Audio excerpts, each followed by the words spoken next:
podcast. Walk with me. Let it ride.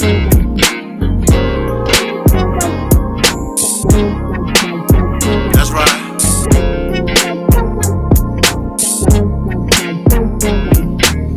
Wanting to be heard in the black man's world, simple. They're complicated, just relax and observe. Breaking down of our families, restructured communities. To wake up and see only your losers are free. Your enemy is your memory. We at your door, black mail delivery. Your enemy is your memory. We at your door, black mail delivery.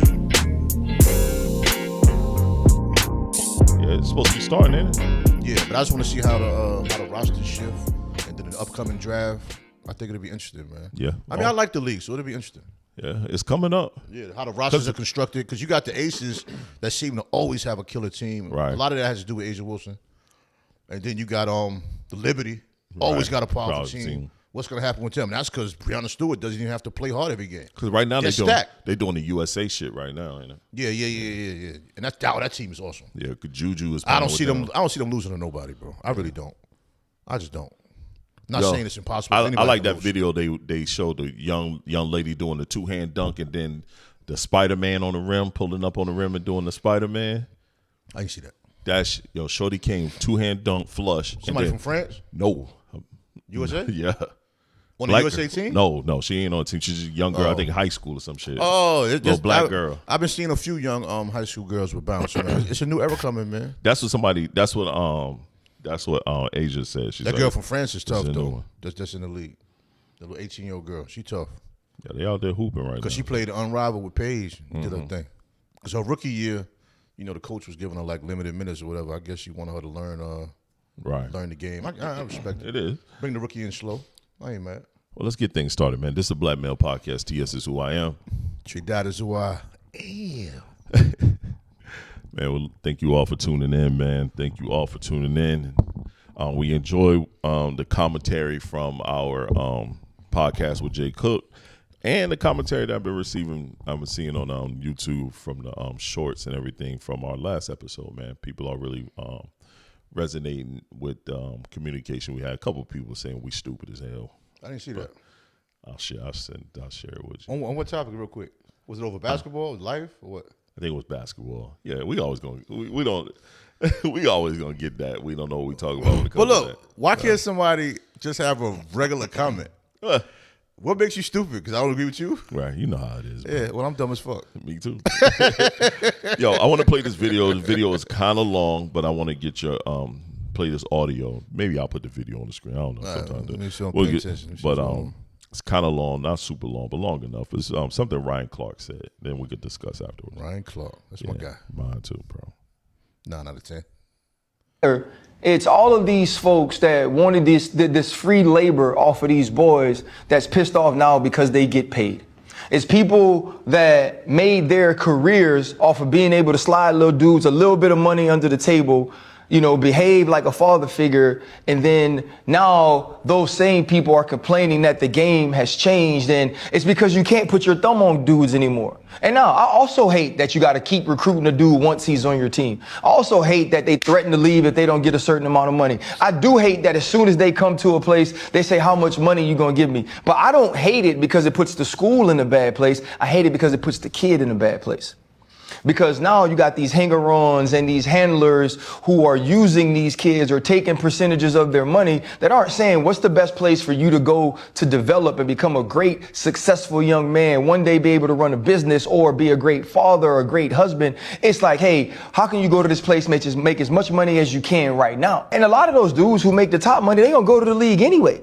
But when you talk about what it's done to the game, it's actually given the game some new faces. Like Indiana has been able to become a powerhouse football team because Kurt Signetti could coach. He understands how to identify talent. He knows how to pay the right people the right thing and then develop them and put them on the field. Alabama is now at a disadvantage because we can't get all the 5 stars at our school now, so we don't have a second level group of individuals that's better than your first level group of individuals. And those are the people that are pissed off. The people who watch the game and enjoy football know that the game is different and the game is not softer. The game is safer because it needed to be safer. But these young men are still playing hard. Now, there's a process behind the scene that I'm sure is much different than when we played. But when I watched those dudes play in the college football playoff, there was never a time I watched the game and said, I am disappointed at the effort of these young men. And that's why a lot of them will be first-round draft picks. And that was Ryan Clark from The Pivot. And what he was talking about was the NIL situation and how all these players are complaining, all these people in the sports, commentators and stuff like that. And then you got Donald Trump passing some new law that takes effect very soon about NIL, making players. You will have 5 years of eligibility. You can only transfer one time. If you try to transfer again, you'll have to sit down. You have to redshirt a year. They're pretty much taking it back. The transfer, they're trying to take down the transfer portal piece of things, and players moving from team to team every year during the eligibility process. So they're trying to shut that piece down with NIL. But my thing is, they don't go to the coaches and say, hey, you can't just leave after 1 year because you have 1 year of success and then you just go run to LSU or run to one of these big powerhouses. Yes, they will. They will do that. They're not stopping that, but you want to stop the players from maximizing their ability to do what they need to do. So he pretty much was bringing that up, which I thought was a very good breakdown from a rational perspective when it comes to the sport that he and his guys around him play. They're not talking about basketball. They're talking about football and how the players are able to dictate their positioning. But what was your thoughts on what you heard Ryan Clark say? I think it's the same problem, different elements. You know what I'm saying? Right. The player is always the bottom of the totem pole. Right. You know what I mean? They don't want to lose any control or any grip on their existence. And I think that's the problem. They feel like they're losing grip. Like Iowa State women's team, I think, lost like 8 people to the portal. Right.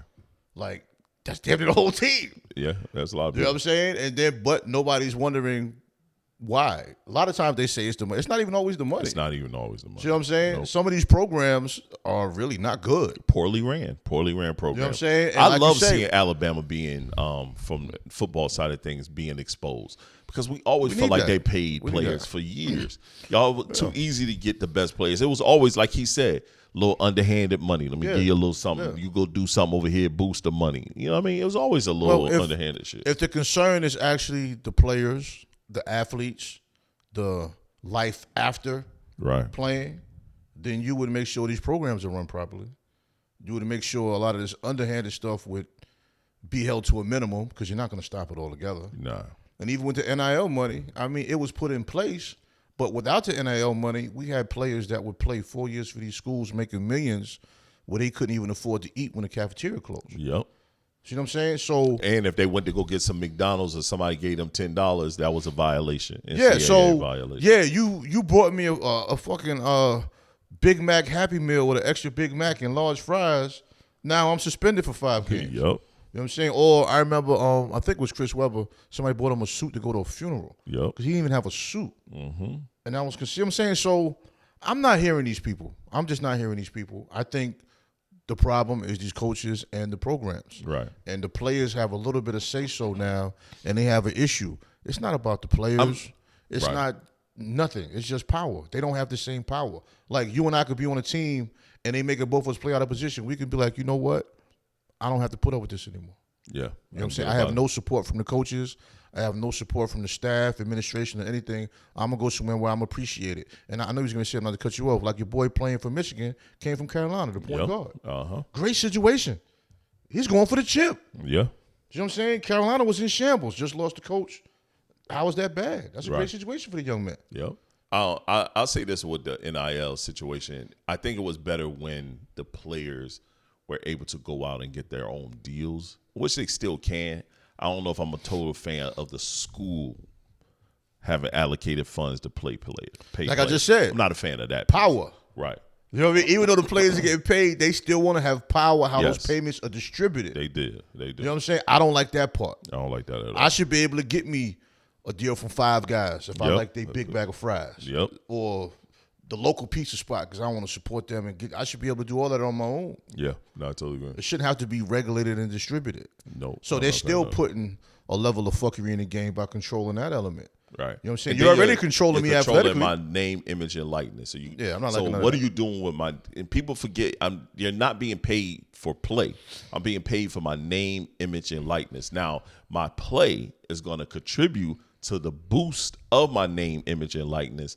What are you doing with my name, image, and my likeness? And how long are you holding on to my name, image, and my likeness throughout this process? So, because they're going to make you sign a contract. I'm signing something.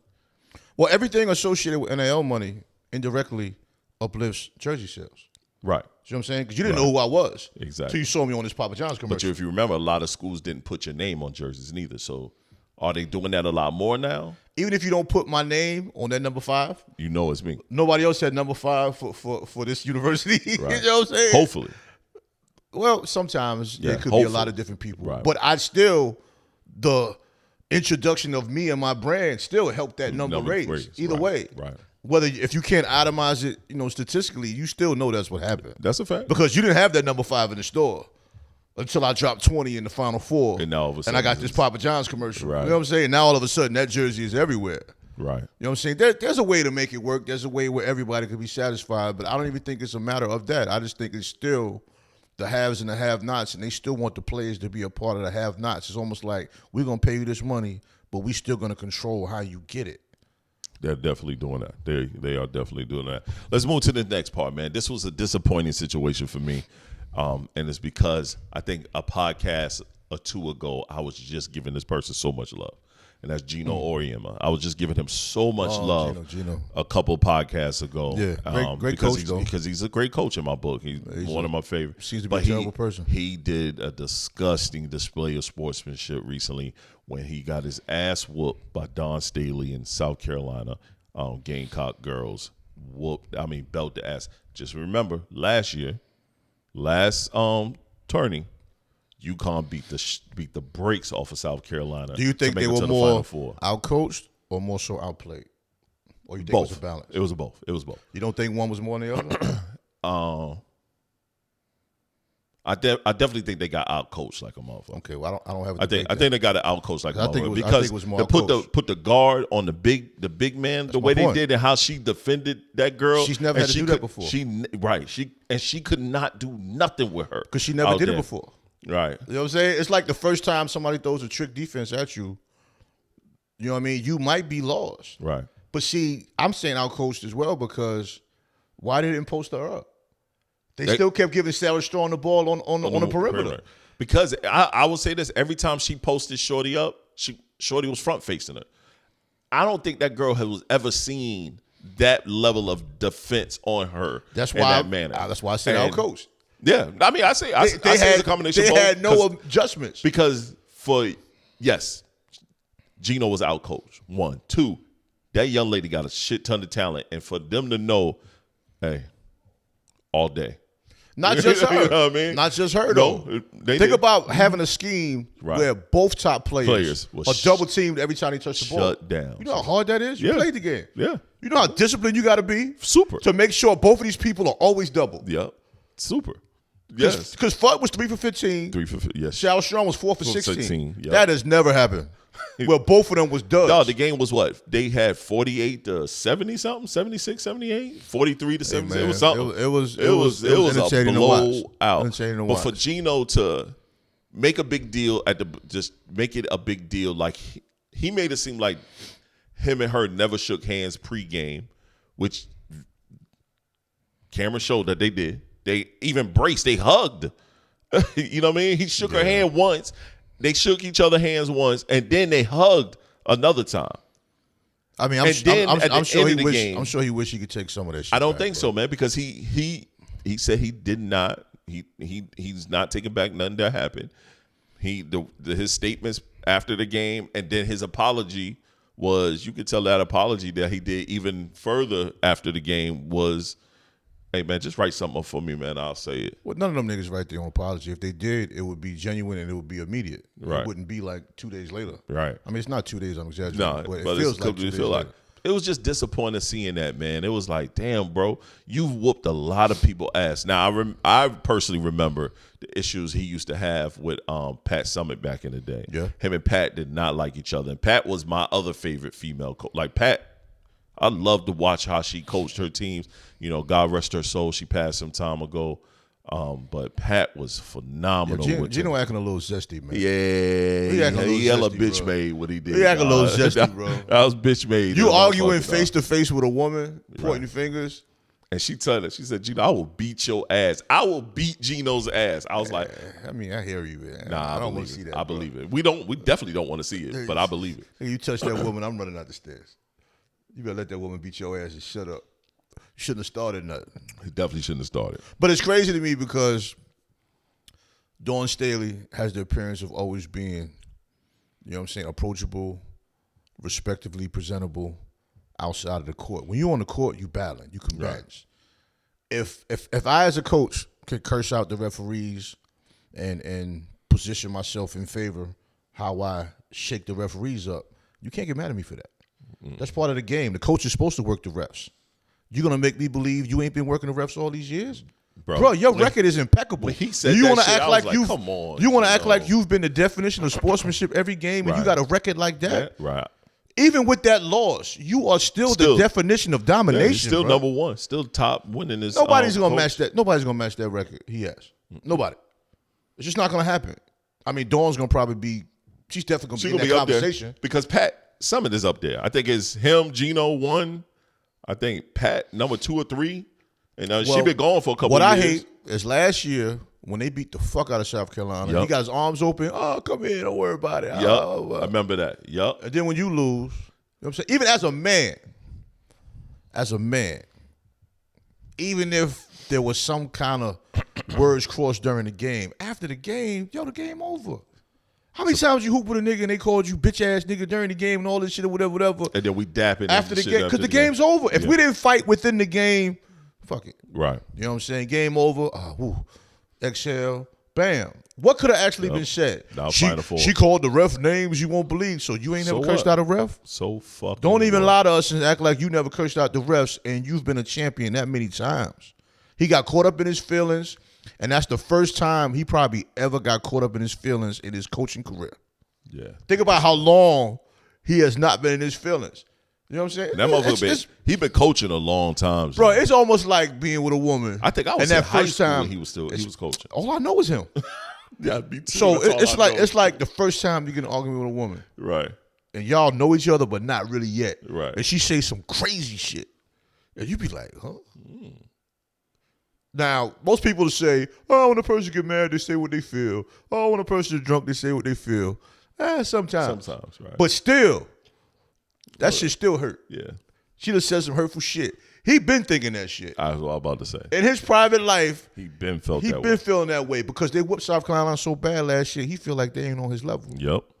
I agree. Now, instead of you realizing you were out-coached, and even the fact with the girl ripped her own jersey, I get it, you missed the play. You thought it was ripped during the play, but when you found out otherwise, you should have retracted that statement as well. It's part of being professional. And I understand as a coach, if I would have seen my player jersey rip, I would have snapped. Me too. Yeah. Because there's no way that he saw the girl, rip her jersey because she did it. She was frustrated. Yeah. She was frustrated in the motherfucker. But I do like the fact that during the interview, she said it. She said, yeah, I was frustrated. I ripped my own jersey. Yep.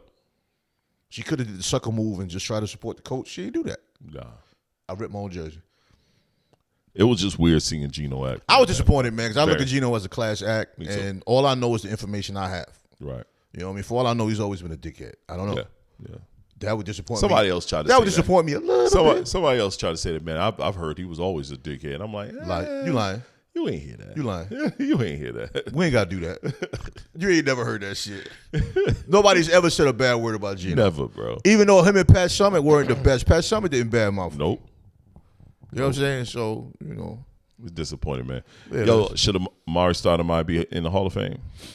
In your perspective? No. Okay. As long as we on the same page, we ain't even got to discuss it. But we say no so many times, bro. Yeah. They don't listen to us, man. Yeah. Our vote don't matter. But I don't think he getting that. Is he up for it? I think so. Oh, bro. I think he is up for it. That's why they were talking about it on ESPN. Yeah. I would put Lou Williams in there before him. Hell yeah. I'll put Shit, I'll put Jamal Crawford in there. I was going to say that, but I kept it to I'll myself. put Jamal Crawford before I put Lou Williams. Jamal Crawford won more of the 6-man awards than Lou. At first, they were damn near about to name it after Jamal. Lou Williams was more consistent throughout his career. But I wouldn't be mad about that, though. They the same nigga to me, I'm sorry. At one point, Jamal Crawford was the star of his team, especially with Chicago. They like the same nigga to me, son. I get it.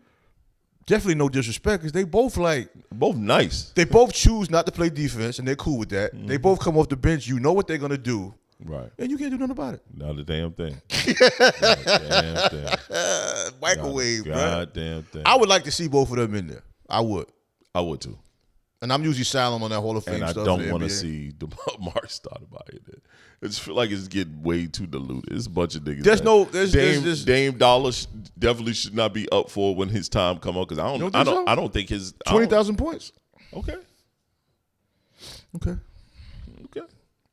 There's a bunch of meaningless points, but I get it. Dame time. Dame time. Woo. Okay. But when you look at the contents of the Hall of Fame, that's the problem. They've diluted it so much. Mm-hmm. It's the Hall of Fame of basketball. Right. Then if we do that, then what did Amare didn't go to college, so he's fresh out of high school. Then that means he shouldn't be in there. And Dame was in college. His college career was good. It wasn't bad. Nobody heard of that college. Okay. They don't even pronounce it right when they say it. Thank you. Is it Weber? Is it Weber? What is it? So there we go with that. I hate that I just threw a fucking stray at Dame, because that wasn't a stray, because that wasn't right at all. He was part of the debate. They brought his name up, and I haven't watched ESPN in some time, so I didn't even know that. Well, I watch clips, bro. Come on. I don't even watch clips, bro. I be trying not to get them niggas none of my money or time and effort for some reason. Yo, ESPN is full of it. That's so cap, man. If you scrolling and you see a clip, you're not just gonna keep going. No, I do. You don't do it all the time, bro. I don't watch their clips. But you send me that other goofy shit. I do. Yo, I was so done with this guy sometimes, man. I do. I'll send you some bullshit quick. I got to return fire. You be sending me a lot of zesty fucking shit, son. You see how you want to act like I go gotta first? Return fire, what? Son. I got to return fire. This man's algorithm is bad, son. Because you messed it up. No, I did not. What? You messed your own You messed up my Twitter algorithm. I don't even be on Twitter. I ain't been on Twitter in years. Yeah, you messed it up back then. It ain't recovered yet. You ain't messed up my TikTok, but you messed up my Instagram. I don't even be on Twitter. I don't even be on TikTok as much as I once was. Hey, man, I be having mad time at work. My signal ain't hardly good enough to make phone calls, but I can scroll. Social media be a little butt cheeks. But if he make it, man, I ain't mad at it. It is what it is, but I don't know, man. I don't know. I don't think it should be in there. Yeah, I mean, I think it should. I don't think it should be as easy to get in there as it is. It definitely is. Or if he is in there, it should be maybe like the 20th time they vote for him. But you only get X amount of times. Well, let it X out. Yeah, you only get X amount of times. Yo, what separates a Final Four team from everyone else? Think it's skill, or do you think it's composure? I think it's composure when you get to that point, because everybody's skilled.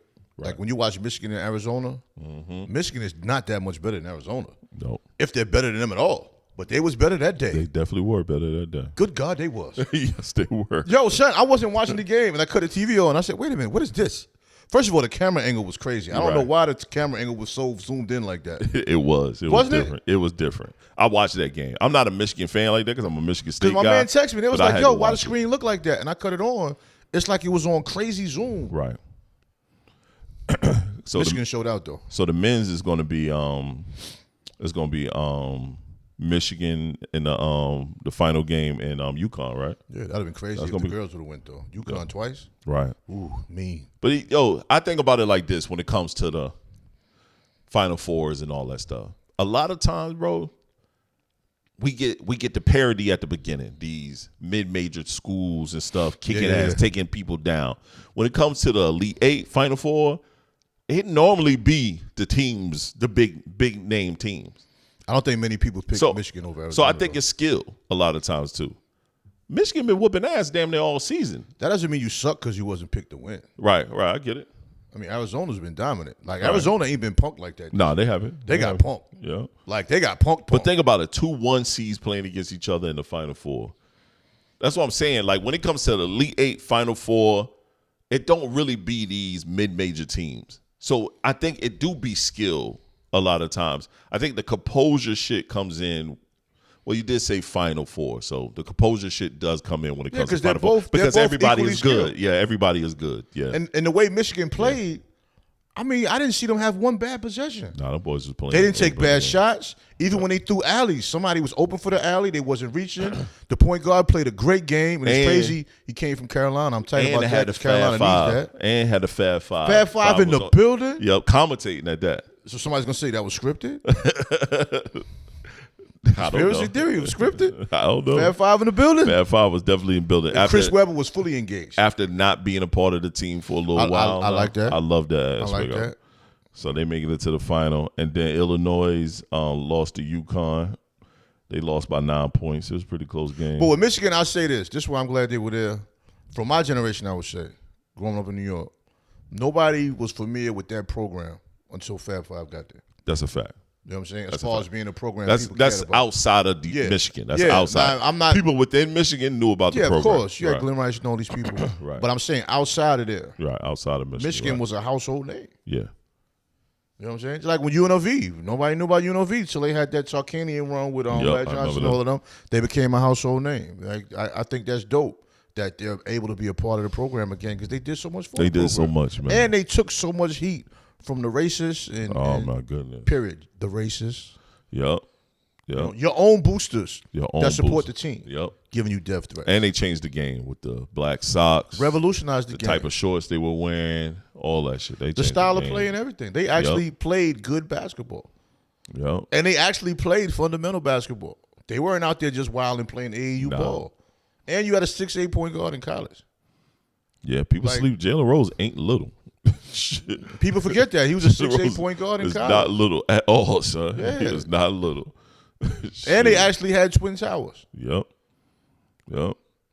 Juwan Howard was dead nice out there. Shit, people slept on Juwan. If it wasn't for old boy calling that timeout when he wasn't supposed to have one, and yet they didn't have one. Yeah, that was unfortunate, man. But that's just a young player making a bad play. I'm glad they mended their relationships. Yeah, me too. And Jalen Rose and all that. All of them. Yeah. Yeah, I'm glad because they got so much history, man. Y'all got to be family, bro. And them two especially. They both from Detroit, bro. They both right around each other. For me, man, I say this because I had a period of time with me and one of my partners wasn't talking like a few years, yo. And then when we mended it, we didn't even mend it, man. Just once we heard each other's voice, we was just like, fuck it, yo. It's like, in my mind, I'm thinking they probably sitting home like, God damn, bro. That was some bullshit, but still, that's my guy. Like, but I think they had other situations throughout the time. That Jalen Rose made some missteps. I know there's situations, I'll say, but you can do shit yourself. Chris Webber probably took to feelings to a lot of shit that probably. But even with that, you can still be like, damn, that's my guy, man. What the fuck? Right. How we get here? Right. No, I agree. You know what I'm saying? How we get here? I still ain't gonna apologize, but shit. Right. And that's the male. Nobody wants to apologize first. That's the male side of things. You know what I'm saying? Because like one of my other partners' wife had to pass for us to get back because we gonna all be at the funeral. Right. And then I brought his name up, and then my man's wife passed. Just called him on speakerphone, like, "Yo, fuck that. We ain't doing this no more." And that was it. Right. And then both of them looking at him like, "Yo, we all rich." You know what I'm saying? Michigan don't respect us, man. We need to step on the campus with each other. Right. And shine. Juwan Howard used to be the coach at one time, and it was like. I wish that would have worked out, though. Me too. You know. Yeah, but I mean. He didn't get I don't think he got a long enough run, but I think also that might have been too big of a fucking plate for him. It's possible that he's not a good coach. His first coach. He might not have been ready. Yeah, I don't think he was ready. I'm not going to say he wasn't a good coach. That just might have been too big of a fucking plate. What I'm saying is I can't say he was a good or bad coach. Right. It seems like he was 1, 2, 3 out. Yeah, it wasn't long. He wasn't there long. It was like 2 seasons. Some people can say he built the program for somebody else to step in and shine. Yeah, because most of those players, in college, you have to develop a program. You got to recruit. And now with the NIL deals and the one and dones, you have to recruit a balance of players. Right. You have to get those 3-4 year players as well. Right. Because your program has to maintain. If you get only these players that you think are one and done or making top NAL money, you're not gonna have the proper chemistry. That's why a person like Calipari always have a hard time because he always just go for big name people. I'm saying you got to have them role players too. What you think UNC gonna do with coaching wise? Do they need to get someone that's from the UNC Tar Heel tree, or it's time to step out the tree and grab somebody else? Because the guy from what's the name said, "Nah, I'm gonna stay where I'm at." Well, it's time to step out the tree because if you stay on the tree, who you gonna get? You gonna get Stackhouse? You know what I'm saying? Not saying Stackhouse is a bad choice, but who else is on the tree? Right. There's not a lot left on the tree, bro. No, it's not. I don't know what happened to Phil Ford. He just stopped coaching years ago. I don't know. He did. I don't know what. I haven't heard and seen him or nothing. Right. He was up for it a long time ago. Who do you get? I don't know. What? Yeah, I don't know who's left on the tree. Because the guy that was that just signed his deal with he just re-signed his deal with I can't think of the school he just re-signed with. LSU? Wasn't it LSU? I think it was LSU. Was he Nah. ever? I don't think he. I think he was outside all of the the names. tree. Yeah. All of the names that have been leaked are outside of the tree. Billy Donovan was mentioned. Ugh. The LSU guy. Billy Donovan was nice when he was in college, though. Billy Donovan, I what think he did for the Florida he's- Gators was crazy. I think Billy Donovan is more suited for college. Yeah, and he won a chip. But even with that, man, selecting the coach is crazy, man. It's like big ass name like Carolina. You have to make like Hubert Davis. I didn't like that hiring from the start. You know what I'm saying? I didn't like it from the start. But that's a tough one, man. I don't know. But they're gonna have to go outside of the tree because there's nobody in the tree that makes sense. Like when Duke hired their coach, it kind of made sense. He played there. He was considered a high IQ person. Right. There's nobody there in Carolina I could think of. The only person from a Carolina tree that's actually been doing reputable things coaching wise has been Stackhouse that I can think of.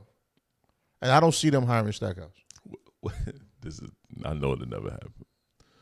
What if Coach Krzyzewski say, "I'll do it"? Is that impossible? I think it's impossible.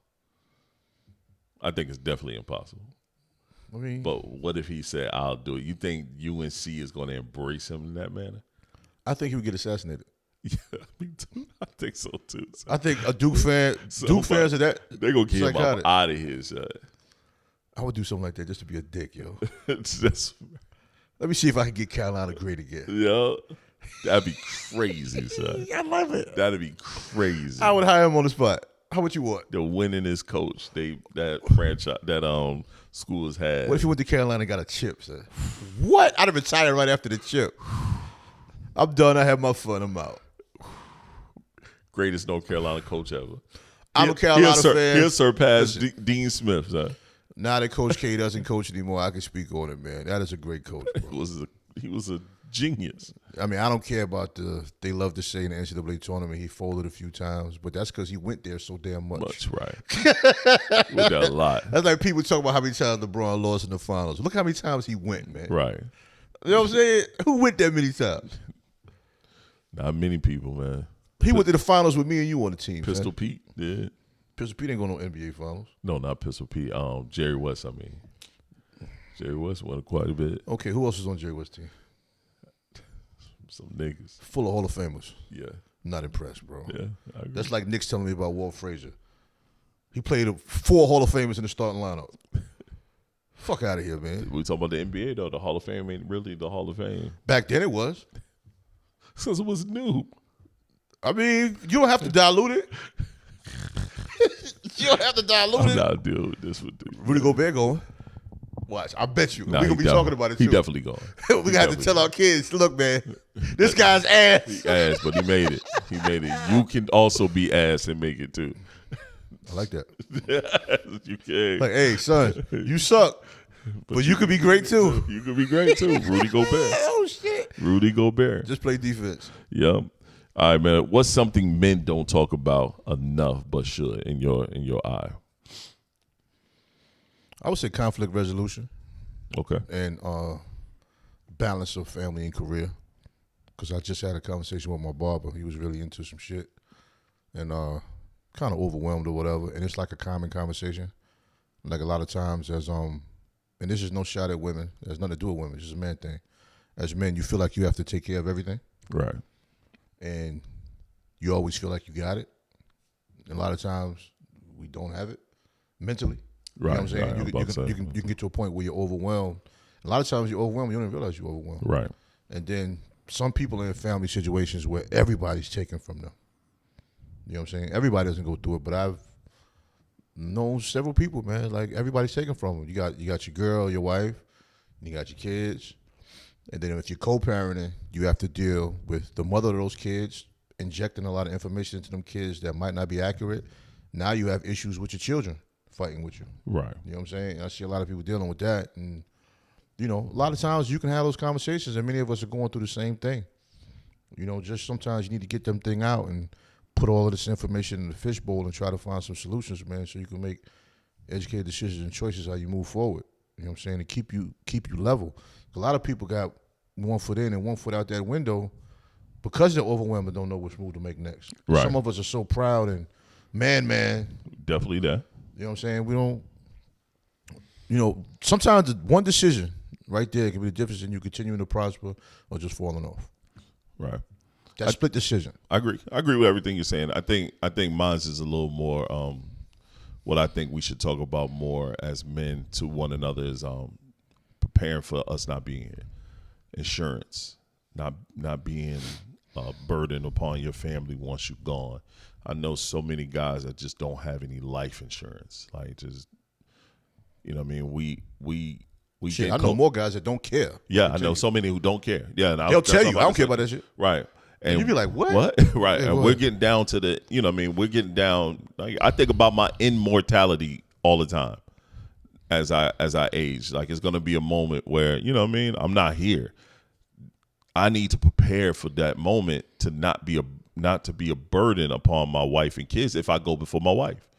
I need to not be a burden upon her and the boys and my daughter if I'm not here. And I think as a man, that's our job to make sure we prepare for those things. We get some type of life insurance. I'm not saying get a whole lot, but get something where some of your burdens, and then prepare for, you know what I'm saying, knowing like, hey, I need to leave a couple of dollars behind as they still got a mortgage they got to deal with. You know your partner may not make enough money and can handle that mortgage that you've been handling the whole time. Prepare that shit to make sure there's something there for them. It's a level of selfish. You know what I'm saying? To act like you don't care, too, because that's like saying, fuck it, when I die, fuck it, you on your own. You know what I'm saying? You build something together. Right. And a lot of people somewhat scraping to do it together. So how are they going to do it without you? You know what I'm saying? Right. If you have nothing in place. Now, everything got to get downsized. If you look at it, up. well, downsizing is cool, right? But not downsizing because you're about to die. Right. Downsizing should be a choice because I could do better like this. I don't need all of this, right? Right. Mm-hmm. But if you look at the investment it takes per month in premiums for a decent life insurance policy, don't take much. We pay sneakers. Yeah, don't take much at all. So I mean, a lot of people overthink that type of shit. Right. My insurance, and I'll be transparent. I have a couple of plans. One of them is $250,000. That's more than enough to handle anything that my wife needs to handle. Our house is damn near close to being fully paid off, and we have other properties and stuff like that. So I have a trust where we have things within that trust. But just one life insurance policy is $250,000. I have another one that's like $80,000. So I'm covered, and I don't want to be buried in the ground. So cremate me, put me in little urns, you know what I mean? A little, I told him I'd rather everybody be in a little charm or something. Put me in a little bit in a charm, hand me to everyone, take the rest of me, dump me off wherever you want to dump me out at. If you want to keep me in. If not, I don't care where you put me, bro. Keep me dust, ashes to ashes, dust to dust. Keep me in your heart and your spirit. Yep, bro. That's my main thing, man. You know I think I want my name to live on through the people I touched. If you got to take $15,000 to $20,000 to spend just so you can cry over me sitting in a box with a bunch of cushion that I can't feel, nigga, I'm dead. Yeah. Why I need this soft ass bed? I don't need all that. When I sat there, cremate me, and fuck, I'm gonna say it like this. When I sat there looking at my father, yo, I'm like, why does he have all this cushion? You know what I'm saying? Yeah. The cushion is $5,000. Mm-hmm. What are you doing this cushion for? You got a comfortable pillow. Right. You know what I'm saying? Well, if a pillow wasn't even that comfortable while he was here. Right? You know what I'm saying? Pillow lumpy as hell. Yo, son, I'm looking at this casket. Now y'all spend 5 stacks on some cushion. Even when I'm looking at caskets, I'm like, It's ridiculous, bro. and then when I look at some of the different funerals and the mad money that's put into them, man, they pay for people to come sing. Mm-hmm. You know, yeah, it's a good. You paying a preacher. You paying a preacher. You paying everybody. You're paying everybody, but I'm saying people that spend extravagant amounts to bring big name people. Like, you spending all of this money, this person is still gone. Mm-hmm. And that money could have been used for the children or whatever. That shit is for you. And then I'm dead. I don't care. It's not like, I don't know what the afterlife is. I don't know. But I don't think you're having a funeral and I'm actually seeing you do all this stuff. Bro, I plan on talking at my funeral. Yeah, I'm running out. Fuck that. I'm going to record a video and y'all cut that on. Oh, you talking about play a video? Yeah. He thought I was talking about getting up and talking. Yeah. He was like, I'm out. I'm swinging. And I'm talking shit. Trey, sit your ass down, nigga. I ain't even there, nigga. I don't do funerals. So I'm definitely. I told her as I know things start to get a little light, I'm gonna start recording. You know what I think is dope? Play me talk. It's funny you said that. No pastor. I've only saw this in movies. When they have the reading the will, yeah, and the guy like talks to the family, and kind of says, yeah, what he want to say, yeah, you know, my wife, I appreciate my son, yeah, you know, I love you all the same, but all of you have different talents and gifts. This is why I'm leaving. I think we should do that. I think that's dope. Yeah, for one, they get to see you talk one more time. Yep, pleasantly. Yep. And don't do it when you're sick. Like, do it like how we look now. Yeah, don't do it when you. No, don't record that. You got fucking liver spots all over your face and shit. Do black people get liver spots? Nah, we don't get that shit. I'm just throwing shit out there. No, I just thought about that. No, we I've don't. thought of it before. Unless you're super light skinned, maybe. Okay. You might get it. Nah. How, nigga? I'm just talking shit. Nah, I'm super light skinned. Yo, Shay, you don't need friends like this, bro. Once you, I'm locked in now. It's like my brother. He ain't shit. He loved to talk bad about me on camera and on social media. Yo, I'm gonna say this about him. I'm gonna say, in real life, this guy hardly never says anything bad or cracks a joke on me ever. Nah. But on social media and on this show, yo, he be trashing me. I got cooked the other day. Then I be having people say, yo, why your man be going at you like that? I said, yo, we just having fun, man. I got cooked the other day, man. This nigga jumped on there talking about some word of the day. Oh, when he be talking? when he talking but his lips ain't moving? Yeah. That shit. He be trying to get himself from the side. Yeah. Man, nigga, if you don't look at the camera and talk to the people, man. I seen that smooth out shit. Oh, butter soft ass conversation. Yo, I laugh like a motherfucker about that. What's that nigga shit? Influential. Word of the day. Yeah, word of the day. That's my guy though, man. When he said that shit, word of the day, I said, I put right under the post, I put this right here. Gandhi walking. This nigga think he Gandhi, son. Word of the day. Here goes somebody. I'm loving positive Sam. Nah, man. Hold up, man. Fuck that shit. Perception often let's see. Good morning. The word for today is perception. Perception often dictates how we look at life. This morning, many of us woke up and said, dang, I gotta go to work. While there were a number of us who said, man, I'm glad I have the opportunity to go to work. You see how that differs?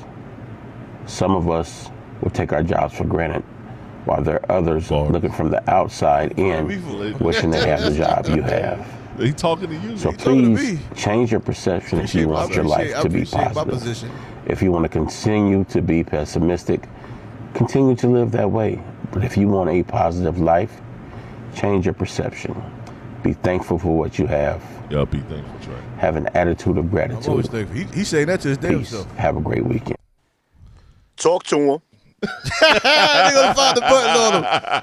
That's my guy, man. Perception. He trying to pull out the vocabulary word. He got bars for the day. He did some bars for the day.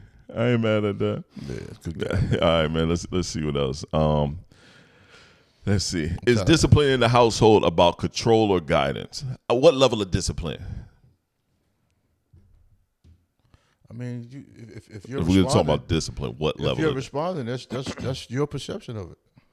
Everybody sees discipline different. Right. Some people see discipline as just walking in the house beating their kids because they got a bad grade. Right. Didn't even look at the report card or ask them what's going on in school. Right. Do they need maybe a tutor? Or something. Are they behind? Or are they clowning in class? Right. Or did you even have a relationship with the teachers? Right. So I'm saying everybody's discipline really has no work. I can only go off of mine. Mine's is probably more is definitely more guidance than control. I don't believe in control. That's the answer. Yeah, I mean, I think mine's is definitely more guidance. I want to guide them, especially my sons. I mean, this just our house. I mean, discipline within the home, discipline in what we do, how we eat, how we move around, discipline in how we talk to one another. But do you even think discipline without guidance is effective? No. Exactly. Yeah, because control, you can never control nothing effectively. You can't control someone. Yes, you can perceive that I'm in control over here, but doesn't work. That shit doesn't work. No. It never works. It never works. That's the whole gist of it that people need to understand. Parenting. See, some people come from. Matter of fact, I had this conversation with Bob yesterday. Some people come from certain walks of life and they say, "Well, this is how I came up, and I'm okay. My father did this with me. It didn't work with you. No, it didn't. So why would you pass it on to your children?" A lot of us pass on a lot of bullshit that we could have left with our moms and dads. When does the insanity stop? Yeah. You know what I'm saying? When does the insanity stop? Yeah, I think about some of the things. That guidance is going to help that child way more than that discipline. With that guidance, that's like you might when not even need to use I some didn't raise you that way. And I mean to cut you Yo, off. son, you didn't cut me off. Them balls. I hate that. I hate that to this day. so much, son. To this day. I joke with my mother about that all the time. I joke with her all the time. I didn't raise you that way. Raise me do what? What do you mean? Because you took me to church every Sunday? What'd that show me? Right. You just left me sitting in the back with the rest of them degenerates. Right. And we used to sneak out and go to the store. See. You know what I mean? It's like, it's Easter Sunday. Everybody's in church. Yeah. They'll never go back till next Easter. Nope. It's a lot of people don't go to church. It's about once a year. Is Easter Sunday popping like it used to be? Because I remember Easter Sunday, you had to have a new suit. Yeah, I don't know. I ain't been in a long time. Yeah, I know my mother went this morning. I'll check on her later. I ain't been in a long time, my boy. Long time. I'm going to do a little egg hunt, though. Egg hunt? Yeah. Fake eggs at that. Oh, yeah. Yeah. That's wild. That's weird. Let's move on, man. Let's see. What else we got here? Let's see. I'm normally on point with the bouncing. What's more dangerous, not having money or not understanding money? Whoo. You gonna answer that? Or you still thinking? I'll let you go. I'll say not understanding money, because if you don't understand money, as soon as you get it, you're gonna lose it. Yeah, I've been you know what I'm saying? Not having money, you just broke. You don't even know you broke. Yeah. But if you don't understand money, you're never going to have it. Because every time you get it, you're going to lose it. I think the worst thing is to have money and to lose it and then be so long before you, even if you know how to get it back again. I think that's probably the that's because you don't understand it. When you lose money because you don't understand it. Yeah, that's you true. Thinking, okay, I'm okay. I remember when I was, I'm not going to say a kid, but when I was young, first started working, really first making decent legal money, just working, decent at the time. There was a supervisor told me, man, he's like, yo, don't base your life off this overtime. Right. You're young, overtime, them checks doubling up. You're like, yeah. Don't base your life on this overtime. Because that regular check be... Listen, regular check was actually ass. See? But, you're young, you got mad energy. You only sleeping 4 hours a day, whatever, working doubles and all this shit. And they cut overtime. Oh, my God, life was so different. Yeah.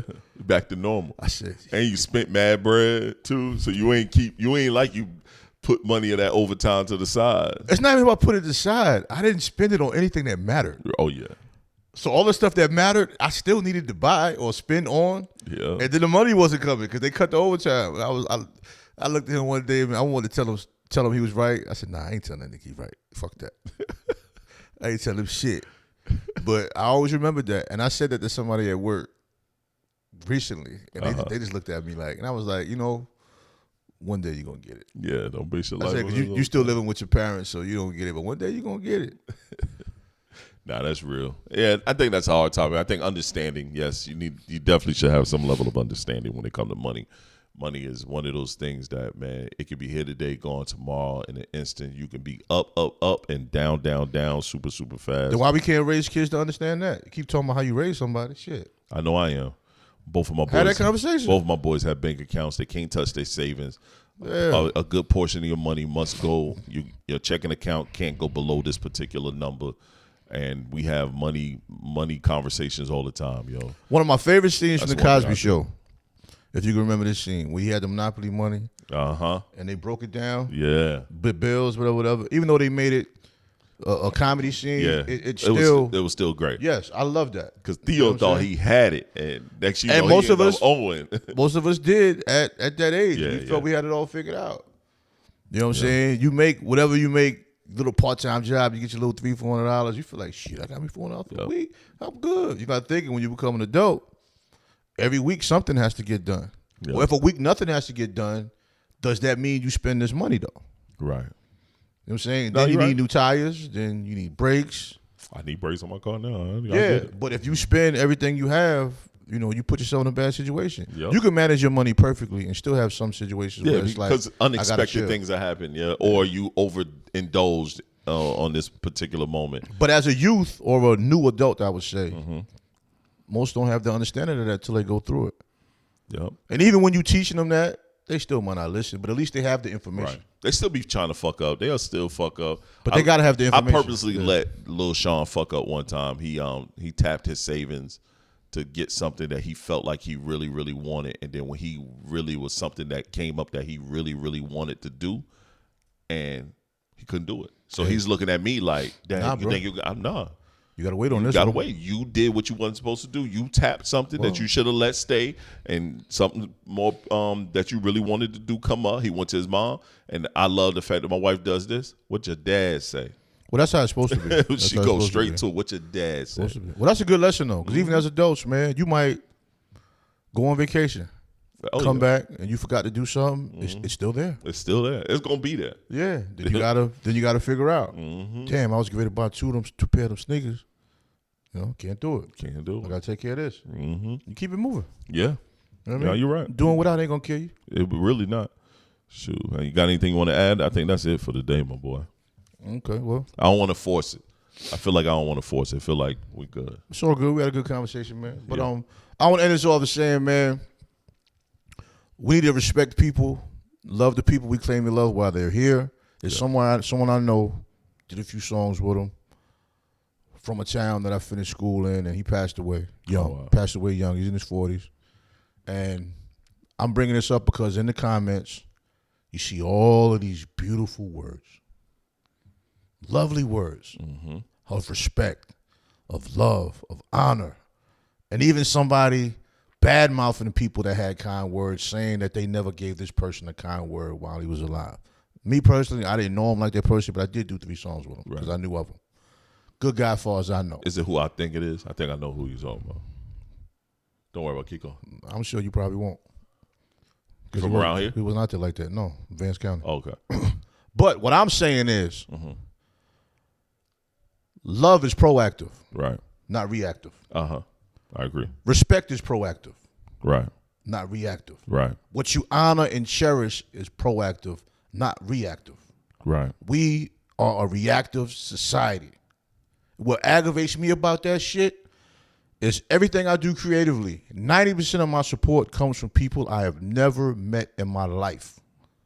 And as soon as something would happen to me, I can imagine what a Facebook wall is going to look like.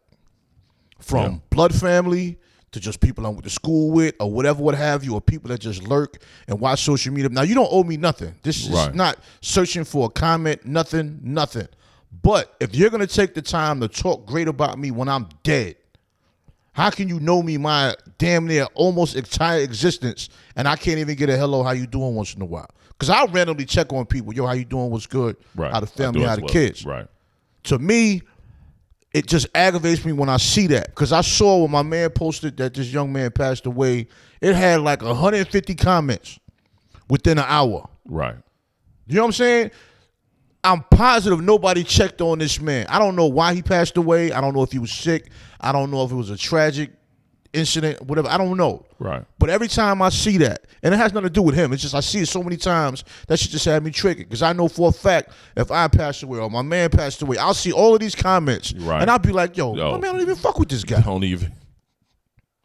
So the people that you love, the people that you care for, you don't know how much that kind word might matter.